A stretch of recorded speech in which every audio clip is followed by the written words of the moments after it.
Hi guys! For today's video, so share ko nga lang pala sa inyo yung aming Cancun, Mexico experience. So after nga naming makalanding sa Cancun Airport, at dito na kami dinerecho ng aming airport transfer sa aming hotel kung saan kami magsistay. So ito nga pala yung Hotel Next Cancun guys. So from standard bedroom guys, ay na-upgrade kami ng king size bedroom with lagoon view. Dahil nga ay nagsiselebrate nga kami ng aming anniversary. That's why nandito kami sa Cancun, Mexico.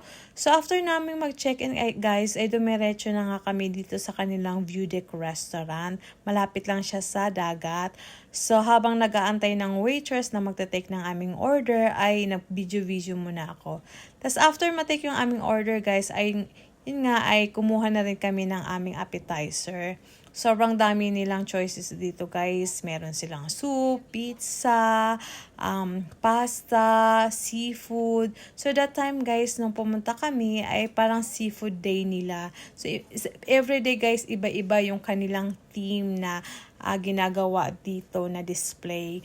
So but that day, nang nag-arrive kami, is meron sila is yung seafood display nila. So, merong oyster. Hindi ko lang masyadong naipakita sa inyo guys yung seafood area, but sobrang dami ng seafood niyan. So, meron din silang mga soup, ganyan, pasta. Tsaka masasarap lahat ng pagkain. So, yung tinira ko is yung soup at tsaka yung seafood. At ang dami ko rin nakain dessert. So, after nga namin kumain guys, ay naglakad-lakad nga muna kami dito sa beach.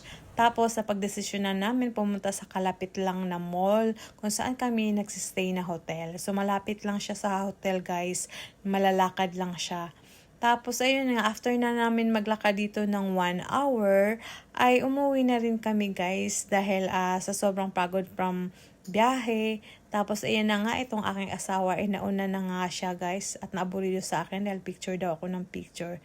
So, yun nga, ito lang yung mai-share ko ngayong araw. See you in my next video guys. Salamat po sa panonood ng aking video. Bye-bye!